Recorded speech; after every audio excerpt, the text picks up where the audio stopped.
"You don't belong here, Lisa." That's what she said, right in front of everyone. Her voice was sugary sweet, but her eyes, cold as a January morning. It was the annual charity gala at the Hyatt downtown, the same one my ex-husband, Daniel, and I had attended every year of our marriage. Only this time, I wasn't walking in on his arm.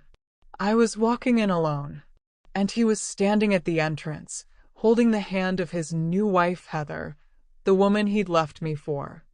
I wasn't even planning to stay long. I came because the foundation was one I helped build when I was still Mrs. Whitman. But the moment Heather spotted me, her smile stretched like elastic and she started walking over. "Lisa, I didn't realize they were still inviting ex-wives to these things," she said loudly enough for the nearby table to hear. "How modern of them." People laughed. Not hard, but enough to sting. I felt my face heat up. The champagne in my hands suddenly tasted like vinegar. I forced a smile. "I helped start this fundraiser, Heather. I have as much right to be here as anyone." She tilted her head, her diamond earrings catching the light. "Oh, of course you did. I just hope you're comfortable. Daniel and I wouldn't want you to feel out of place." Out of place. That was her whole point, to remind me that I didn't belong anymore. Not in Daniel's life. Not in this crowd. Not anywhere near their perfect little world. Later, when I finally found a quiet corner near the dessert table, I caught a glimpse of myself in the mirrored wall. Mascara smudged. Smile tight. Shoulders slumped. And I remembered another mirror, the one in the tiny bathroom of our first apartment. I'd been 27, exhausted, standing in front of that mirror the night Daniel and I decided to skip our honeymoon because we couldn't afford it. "We'll take one when we're doing better," he'd said, wrapping his arms around me. I'd believed him. For 15 years, I believed everything.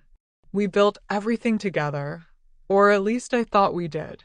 I handled the bills, his student loans, the late nights when he was still trying to make partner at the firm.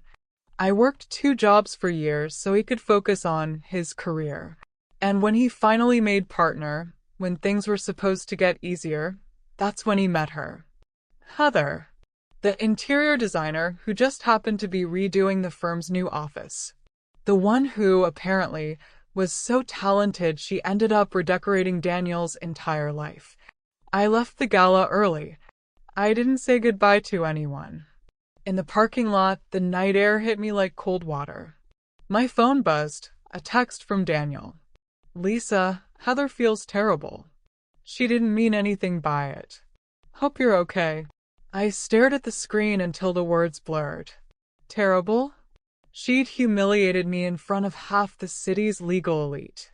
And the worst part? Daniel knew exactly what she was doing. He just let her. I drove home in silence. No music. No tears yet. Just silence, thick and heavy. When I reached my apartment, the small 2-bedroom I'd moved into after the divorce, I dropped my keys on the counter and sank onto the couch. That's when the tears came. Not loud sobs. Just quiet ones. The kind that make your chest ache. That night, I went through an old box I'd never unpacked. Inside were pieces of a life that used to be mine, our wedding photos, a key from our first house, even the Mrs. Whitman nameplate I'd had on my old desk. I sat there staring at it all, wondering how someone could spend 15 years building something only to be replaced by a woman who'd been around for less than one.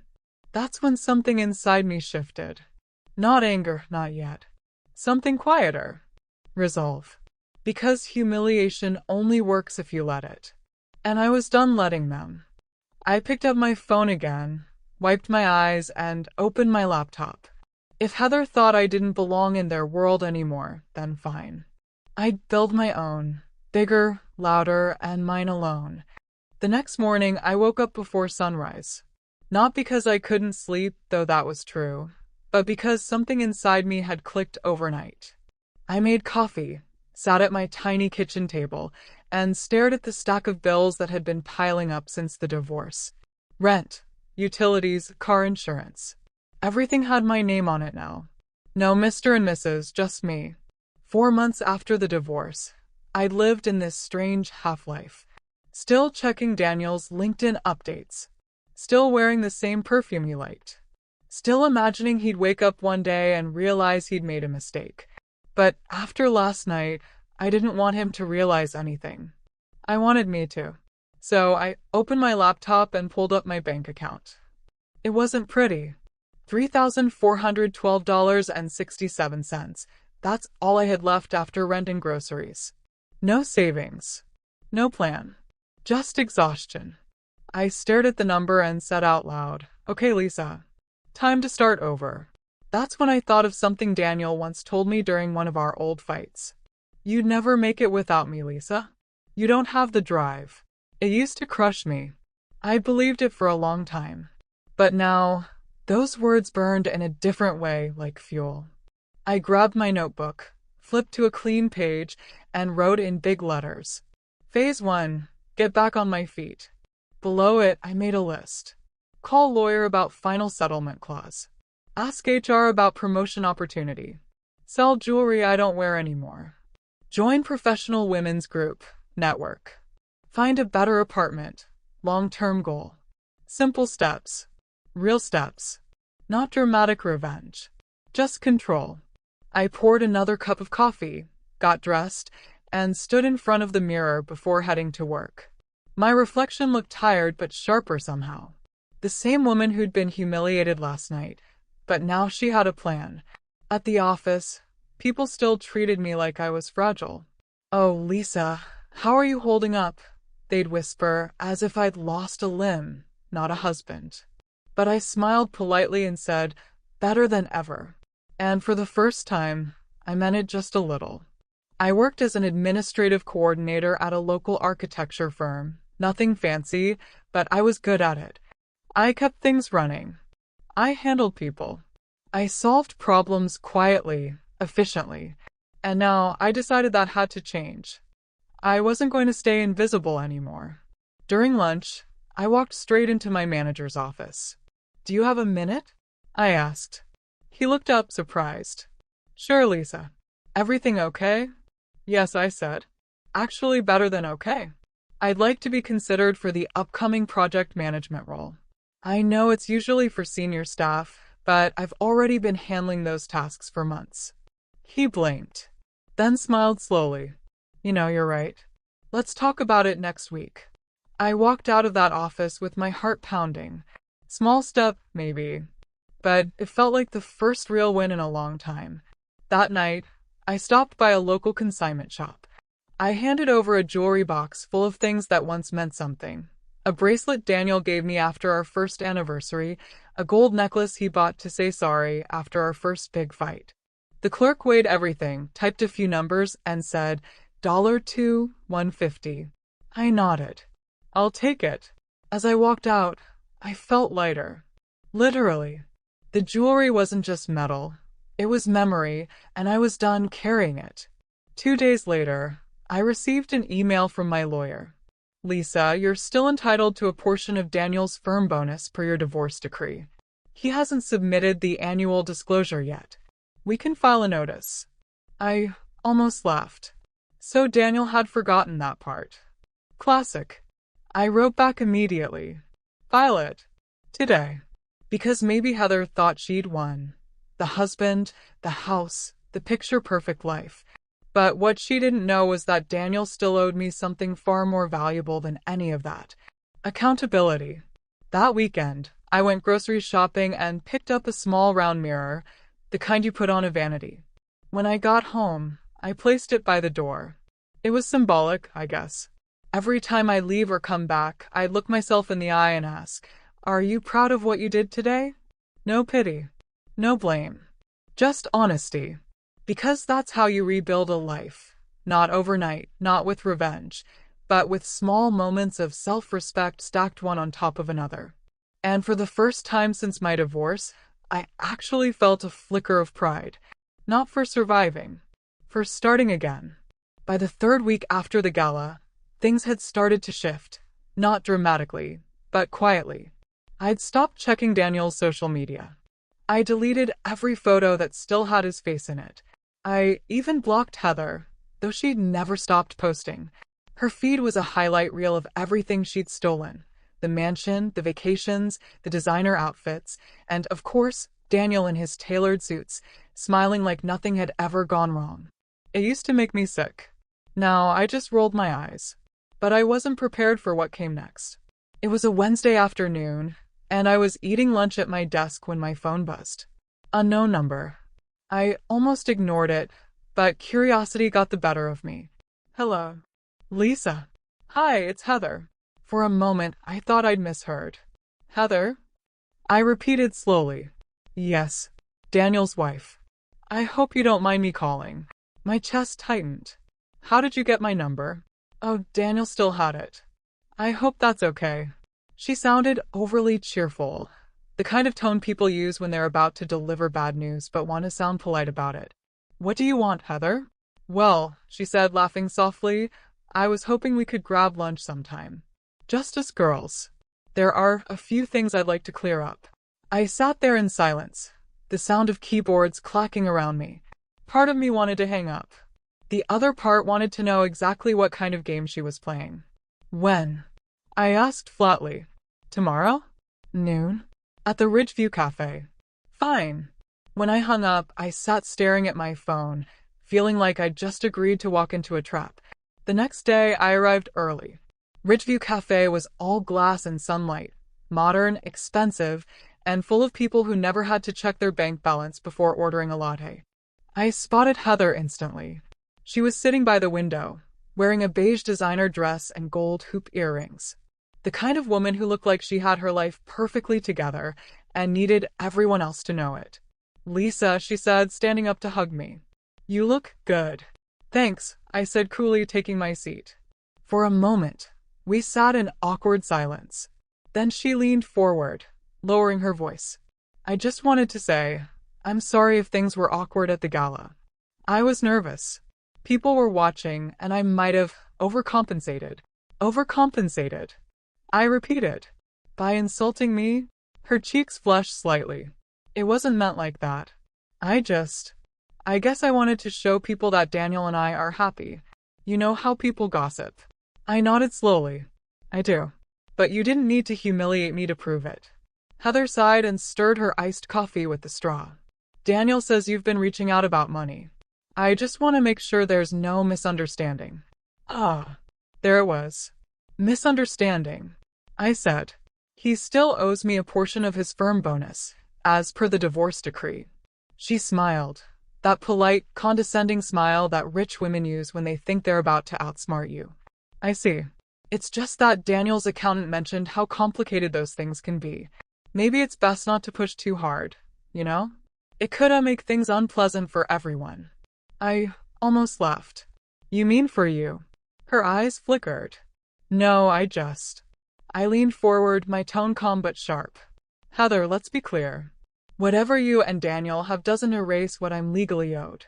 So if you called me here to scare me off, it won't work. For a moment, she just stared at me, clearly not expecting that tone. Then she forced a smile again. Of course, Lisa. I just wanted us to be civil. I smiled back. We are civil. But we're not friends. I stood up, left a $10 bill on the table, and walked out before she could respond. Outside, I took a deep breath. My hands were shaking a little, but not from fear, from adrenaline. For years, I'd avoided confrontation. I let Daniel talk over me, let Heather steal my voice. But not anymore. That lunch wasn't about money. It was about power. She wanted to test me, to see if I was still the same woman she could embarrass in public. But she found out I wasn't. That night, I called my lawyer again. File the motion, I said. And add a copy of that text thread Daniel sent after the gala. It shows acknowledgement of the unpaid clause. He paused. You sure, Lisa? It could get messy. I'm sure. Because if there's one thing I'd learned, it's that silence protects the wrong people. A week later, Daniel called. Lisa, what are you doing? He said, his voice tight. Heather's upset. You didn't have to make this so public. Then you should have paid me what you owed, I replied. You're being unreasonable, he snapped. I laughed quietly. No, Daniel. For the first time in 15 years, I'm being fair. He didn't know what to say after that. He just muttered something about lawyers and drama and hung up. But I didn't care. Because for the first time since my marriage ended, I wasn't the one apologizing. The court notice went out 2 weeks later. It wasn't a big case, just a settlement enforcement motion, but I knew it would sting. Daniel prided himself on being the kind of lawyer who never let things get personal. And now, his ex-wife was forcing him into a hearing that would make him look careless at best and deceitful at worst. I won't lie, part of me felt nervous. This wasn't just about money anymore. It was about standing up for myself in front of the man who had spent years making me feel small. And Heather? She made sure I knew how much she hated it. 3 days before the hearing, I came home to find an envelope slipped under my door. It wasn't from the court, it was hand-delivered. Inside was a short note, written in neat cursive. You really don't know when to stop, do you? Maybe it's time you learned what happens when you cross the wrong people. No signature. But I didn't need one. I could practically smell her perfume on the paper. Heather. I sat down on the couch, the letter trembling in my hands. For a second, the old fear crept back, the voice that said, you can't win against people like them. But then I looked around my apartment. Everything in that room, the couch, the table, the walls, I'd paid for myself. I'd built this life from nothing, piece by piece, and that meant nobody was going to scare me out of protecting it. I took a photo of the note, emailed it to my lawyer, and then tucked the original into a folder labeled evidence. If she wanted to play dirty, fine. I could play smart. The day of the hearing, I wore a navy blue suit I'd bought from a clearance rack months ago. I straightened my shoulders and the courthouse bathroom mirror whispered, you got this, and walked out. Daniel and Heather were already there. She sat beside him, pretending to look calm but fidgeting with her wedding ring. He didn't even look at me. Our lawyers did most of the talking. It was all very civil. Numbers, clauses, signatures. But at one point, Daniel leaned over and whispered, was this really necessary, Lisa? I kept my eyes on the judge. Yes, Daniel. It was. The judge ruled in my favor within 10 minutes. Daniel had 30 days to pay what he owed, plus penalties. Simple. Final.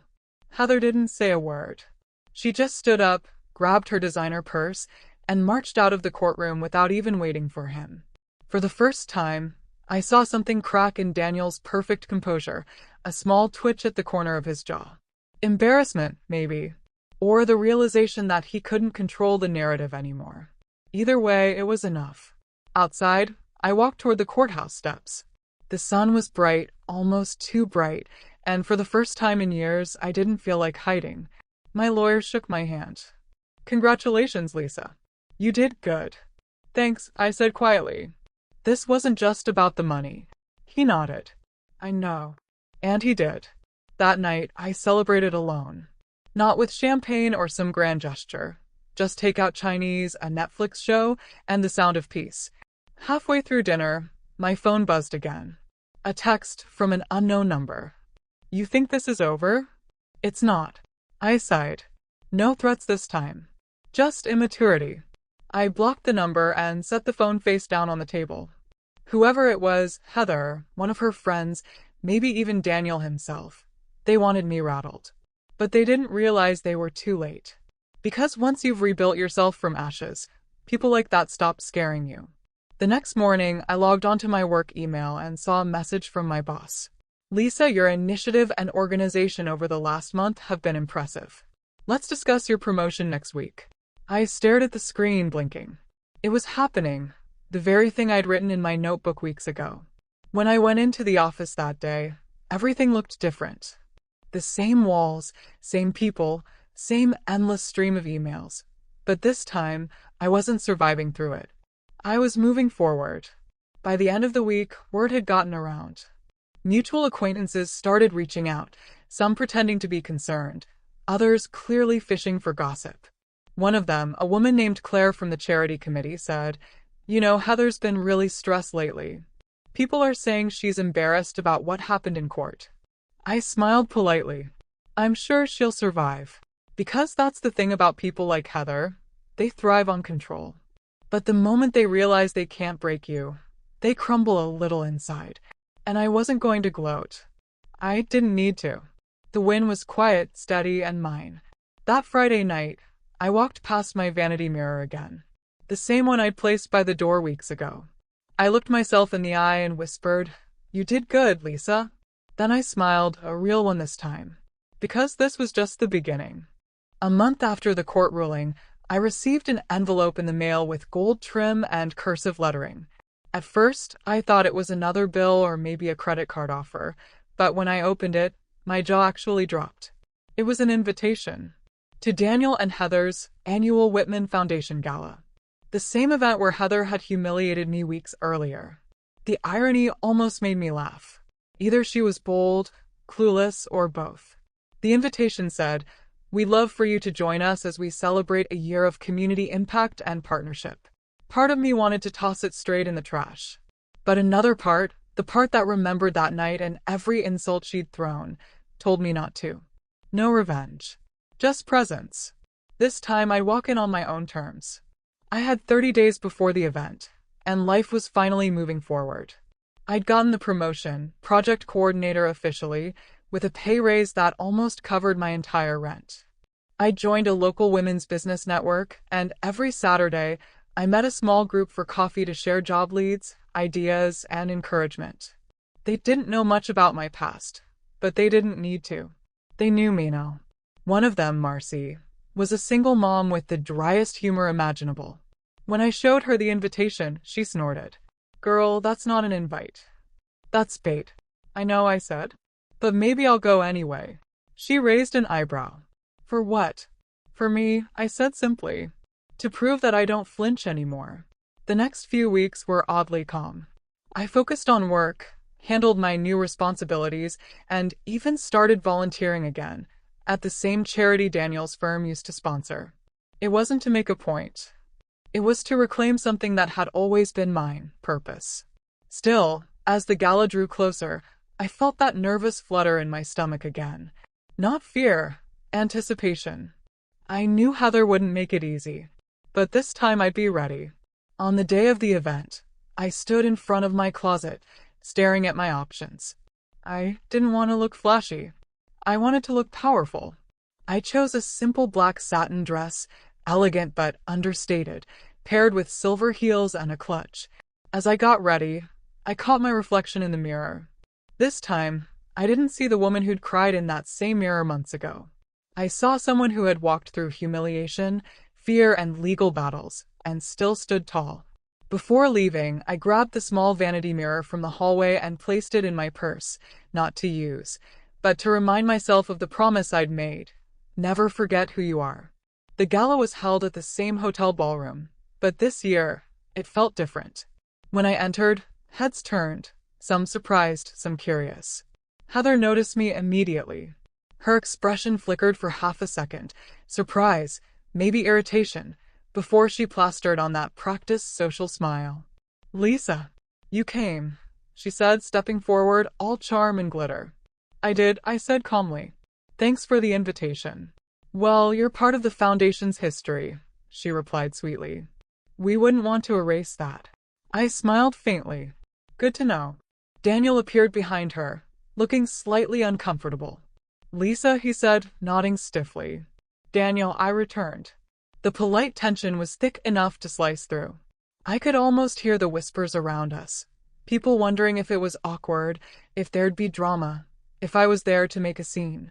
But there wouldn't be one. I wasn't there to fight. I was there to exist, calmly, confidently, in a space they thought I no longer belonged. Halfway through the evening, as people mingled and waiters passed champagne, Heather made her move. The microphone clicked. "Before we begin tonight's auction," she said, "I'd like to thank a very special guest, someone who helped build the foundation in its early days." My stomach tightened. "Lisa Whitman," she continued, "without your early work, this event wouldn't be what it is today." Applause filled the room. Polite, obligatory. It could have been genuine, but knowing Heather, it was just another calculated moment. A public performance of grace. She wanted to own the narrative, to look generous while keeping me small. I smiled, nodded, and raised my glass. Thank you, Heather. That means a lot. But then I added, clearly, calmly, into the microphone as she held it out for me. And congratulations to the foundation for continuing the work we started. It's good to see it thriving under new management. There was a ripple of laughter through the room, not mocking, but knowing. I handed back the mic and walked away. Heather froze for half a second, then smiled again, tighter this time. She'd tried to humiliate me twice, and both times I'd given her nothing to grab onto. Later that night, as I left, Daniel caught up with me in the lobby. Lisa, he said quietly, you handled that well. I shrugged. I wasn't performing. He sighed. You've changed. I met his eyes. No. I just stopped letting other people define who I am. He didn't have an answer for that. I walked out of that hotel with my head high, car keys in hand, and a calm so deep it almost felt foreign. The following week, I noticed the shift almost immediately. People started talking, not loudly, but enough for word to spread. The gala had gone differently than Heather planned. What she expected to be her queen moment turned into an evening where I walked out with the last word. By Monday morning, my inbox was full of messages from old acquaintances. Some were polite. So good to see you at the event, Lisa. You looked radiant. Others were thinly veiled gossip. I heard you and Heather had a moment. What really happened? I ignored them all. I didn't owe anyone a story. The truth was simple. I'd stood my ground. No shouting, no scenes. Just quiet dignity. But Heather couldn't stand that. 2 days later, Marcy called me after work. Lisa, have you checked Facebook? No, I said, unlocking my car. Why? She hesitated. Heather posted something. It's not great. My stomach sank. I opened the app and saw it instantly. A long post from Heather's public page with a photo from the gala. She and Daniel were smiling, champagne glasses raised. The caption read, "Some people attend charity events just to remind others they still exist. True class means knowing when to move on gracefully." I stared at the screen, heat rising in my face. It didn't name me, but it didn't have to. Everyone knew. The comments were split. Some offered the usual empty compliments. Others, mutual acquaintances, added subtle digs. I know exactly who you mean, grimacing face, and some people can't let go. For about an hour, I sat frozen. Then anger gave way to something else, clarity. Heather wanted me to break my silence. She wanted me to react, to validate her performance of control. But she didn't realize that silence, when used right, can be louder than any post. Instead of replying online, I called the event coordinator for the Whitman Foundation. Hi, this is Lisa Whitman. Sorry, Lisa Adams. I corrected myself. I just wanted to thank you for the kind mention at the gala. I'm thinking of organizing a small fundraiser on my own for the same cause. Would that conflict with your event schedule? There was a pause. Not at all, she said. Actually, that's wonderful. We'd love the extra support. Perfect, I said. I'll reach out with details soon. And just like that, I took back what was mine. The cause, the credibility, the purpose. Without asking permission from anyone. The following weekend, I met with my women's network group again. I told them about the idea, a smaller event focused on community scholarships. They loved it. Within a week, we had a date, a venue, and half the volunteers we needed. It wasn't about competition. It was about reclaiming something that had been stolen, not just by Heather, but by the version of myself who used to believe that love meant shrinking to fit someone else's life. Meanwhile, Heather was busy trying to control her own narrative. A friend from the old charity board, Claire, called me one afternoon. Lisa, you didn't hear this from me, she whispered, but Heather's been nervous. She thinks people are starting to see through her. Through her? I asked. Yeah. Word got around about how she handled things with you. Apparently, a few donors didn't like the Facebook post. They said it made her look petty. I smiled faintly. That's not my problem anymore. And it wasn't. When the night of my own fundraiser finally arrived, I didn't expect much. We'd rented a modest hall at a local community center, decorated it ourselves, and arranged for a local bakery to cater. I expected maybe 40 people. 80 showed up. Some were friends. Others were professionals who remembered me from years past. And a few, surprisingly, were people from Daniel's circle who said they wanted to support something genuine. By the end of the night, we'd raised more than I ever imagined. But the real victory wasn't the money. It was walking up to the mic, looking around at the smiling faces and realizing, for the first time in years, that I wasn't standing in anyone's shadow. After the event, as I was packing up, I noticed someone lingering near the door. Daniel. He looked out of place. No tux, no spotlight, just a man watching quietly. I heard about your event, he said. It's impressive. Thank you, I replied evenly. He hesitated. You've really built something. I didn't expect you to. To what? I interrupted. Survive without you? He looked away. I didn't mean it like that. Yes, you did, I said gently. But that's okay. You needed to believe that. It made it easier to leave. He opened his mouth, but I stopped him. I'm not angry, Daniel. Not anymore. But I'm done being a supporting character in your story. He nodded slowly, almost respectfully, before walking away. That night, I sat in my car, hands on the steering wheel, heart full, not of revenge, but peace. Because sometimes, the best way to win isn't by destroying someone else's world. It's by building yours so bright that their shadow can't touch it. 2 weeks after my fundraiser, life finally felt normal again. No drama, no gossip, no surprises. Until there was a knock on my door one Sunday morning. I wasn't expecting anyone. I was still in pajamas, hair a mess, sipping coffee while scrolling through emails. When I peeked through the peephole, my stomach dropped. Heather. Standing there, sunglasses on, hair perfectly curled, holding a leather purse like she'd just stepped out of a magazine. I almost didn't open the door. But curiosity and maybe a little bit of satisfaction got the better of me. I opened it just enough to lean against the frame. What do you want, Heather? She took off her glasses. For the first time, she didn't look smug or rehearsed. She looked tired.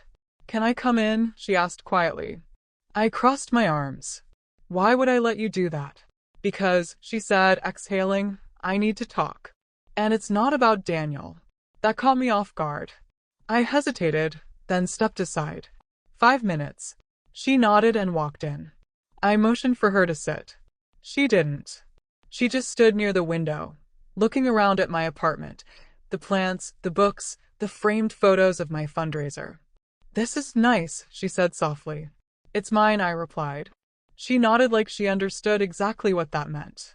Then she turned toward me and said, I messed up. I didn't say anything. I just waited. I thought, she continued slowly, I thought if I made you look small, people would forget who you were to Daniel, or who he was before me. But it didn't work. Everyone saw right through it. I almost laughed. And what made you realize that? The gossip? The comments online? No, she said quietly. Daniel. That got my attention. She sank onto the couch, her voice trembling slightly. He's been distant. Not angry, just somewhere else. After the hearing, after your fundraiser, he hasn't been the same. And last week, I found him watching one of your old interviews about the foundation. I blinked. What are you saying? I'm saying, she said, choosing her words carefully, that I think he still loves you. For a moment, silence filled the room. Then I laughed, not out of joy, but disbelief. Heather, that's not love. That's nostalgia. He doesn't want me.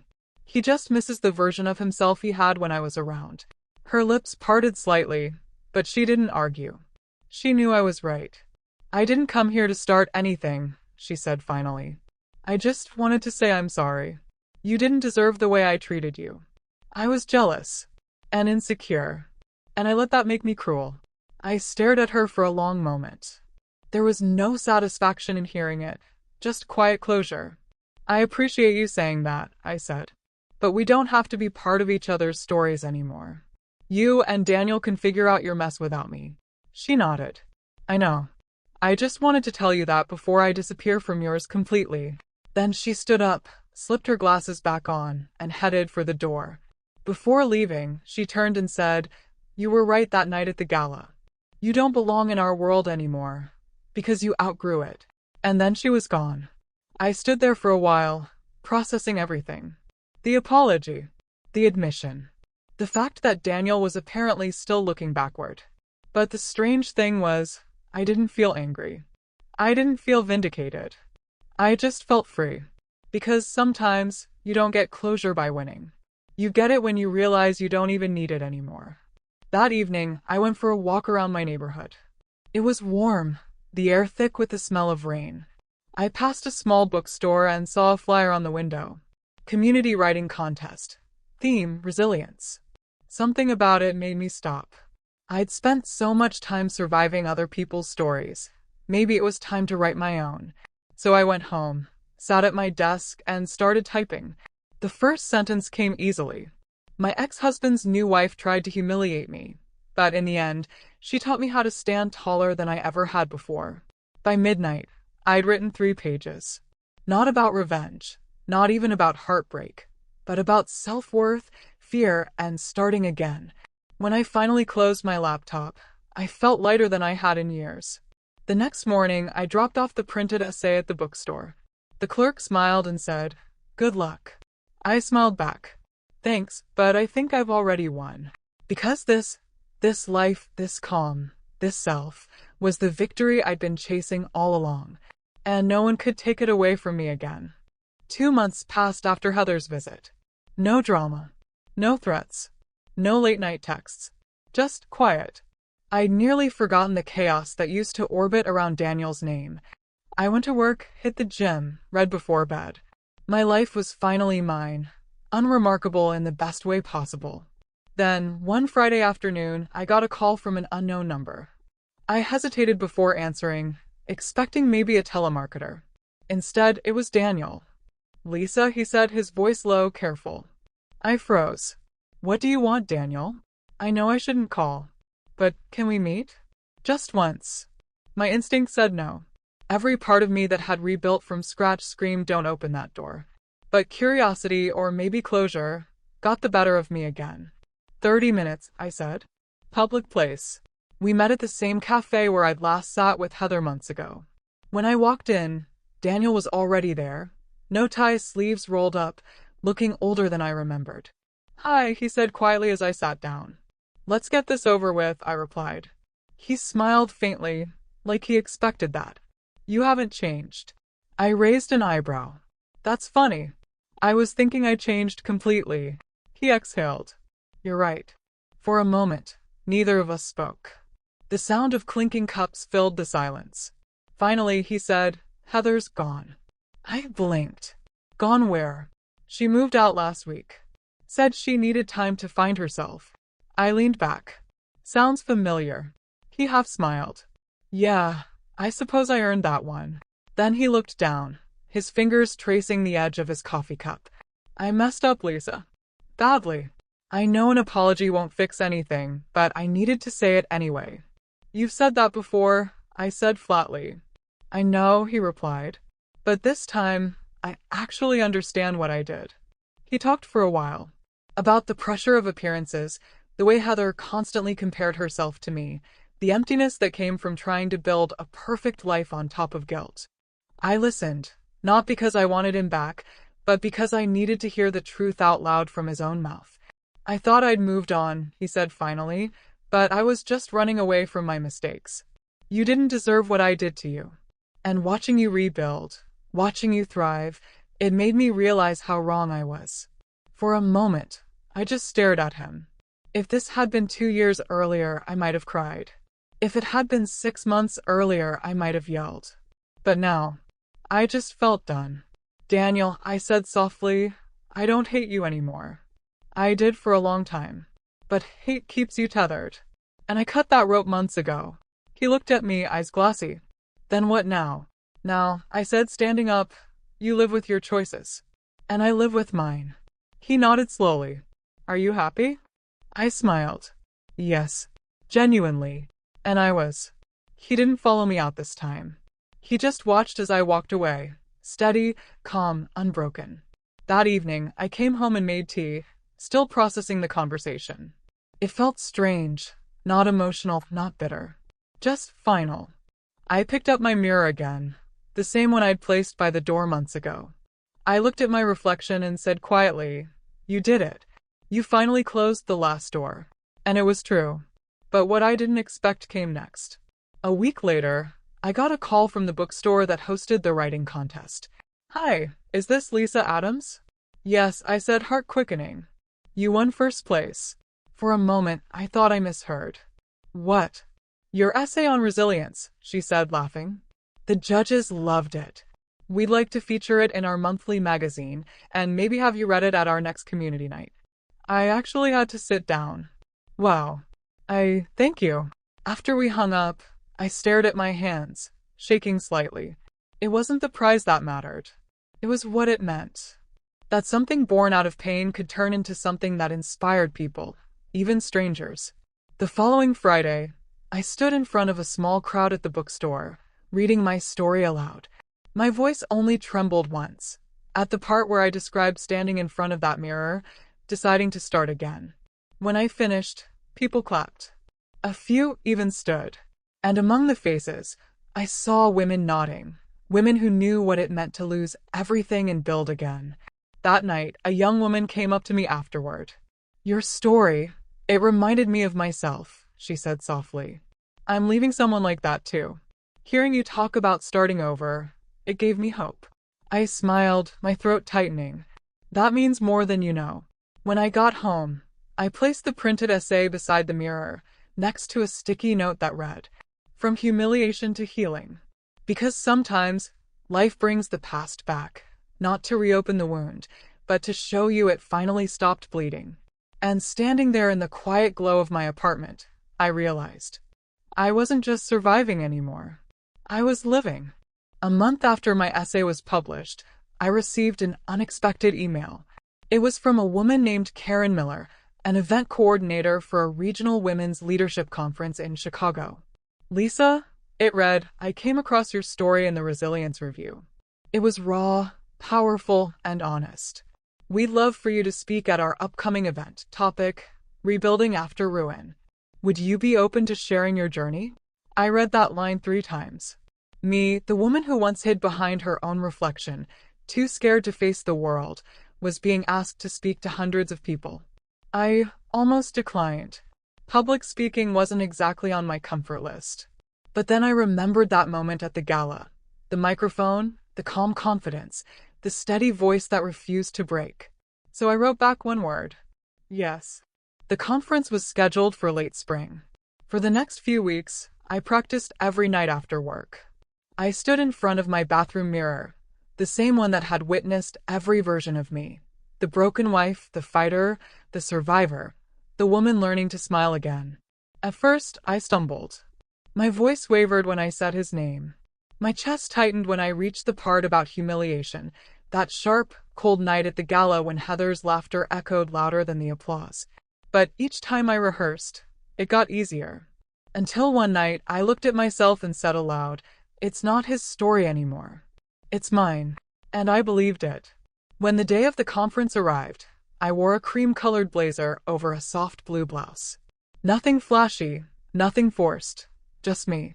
Backstage, I paced as the host introduced the previous speaker. My palms were sweating, but not from fear, from anticipation. Then I heard my name. Please welcome Lisa Adams, author of From Humiliation to Healing. The applause was gentle but warm. As I walked on stage, the lights were bright enough to blur faces, but I could feel every eye on me. I started with the same words that had begun my story. My ex-husband's new wife tried to humiliate me, and she regretted it instantly. A ripple of quiet laughter moved through the crowd. Then I continued, voice steady, tone conversational, like I was sitting across from them in a cafe. I talked about betrayal, the sting of being replaced, the lonely nights staring at a mirror wondering what went wrong. I talked about the slow, unglamorous process of rebuilding, one paycheck, one decision, one sleepless night at a time. And then I talked about freedom, the kind that doesn't come from payback, but from peace. When I finished, the audience stood. The sound of their applause washed over me, not overwhelming, not performative, just genuine appreciation. And in that moment, I realized something profound. Heather had tried to make me invisible. Daniel had treated me like a background character. But by surviving them, I'd found my voice, and now it was echoing through a room full of women who needed to hear it. Afterward, during the meet and greet, dozens of people came up to talk to me. A woman in her 60s said, "I wish I'd heard this 20 years ago." Another whispered, "You made me believe I can leave." But the one that stuck with me most was a young intern who looked barely 20. "My mom went through something like this," she said. "She never talks about it. But I'm going to send her your article." I smiled, swallowing the lump in my throat. "Tell her it gets better." That evening, I sat alone in my hotel room, looking out at the Chicago skyline. The city lights shimmered on the glass like stars scattered across the earth. I thought about how far I'd come, from that apartment full of unpaid bills to this very moment, standing on my own 2 feet, recognized not for who I was married to, but for who I'd become. I took out my mirror from my bag, the same one I'd carried to the gala months ago. I set it on the nightstand, angled just enough to catch my reflection. "You're doing okay," I whispered. "Better than okay." When I flew home the next morning, I found an envelope waiting in my mailbox. No return address. Just my name. Inside was a short note. "I watched your speech online. You were incredible. I'm glad you found what you were looking for. H. Heather." No venom. No sarcasm. Just a quiet acknowledgement. I folded the note carefully and tucked it into the back of my journal. It didn't erase the past, but it added something new to it, peace. That night, as I stood by my mirror once more, I thought of all the symbols that had carried me through. The keys to my first apartment, the papers from the court, the phone that rang too often, the silence that finally brought clarity. And the mirror, always the mirror, reflecting not who I'd been, but who I'd fought to become. This was what dignity looked like. Not revenge, not triumph, just stillness after the storm. 6 months later, I was sitting in my new office, my own office, when I realized I'd come full circle. The small architecture firm where I'd once been an administrative assistant had promoted me again, this time to project manager. My nameplate on the frosted glass door said Lisa Adams, project manager, and I'd placed my tiny mirror right beside it. It wasn't fancy, but it was mine. Every morning, I'd unlock the door, set down my coffee, and take a quiet second to look at that mirror. A reminder that I'd started with nothing but my reflection and rebuilt everything from there. That morning, my assistant knocked gently. "There's someone here to see you." I frowned. "I don't have any appointments today." She said she doesn't have one, but she asked for you specifically. "Who is it?"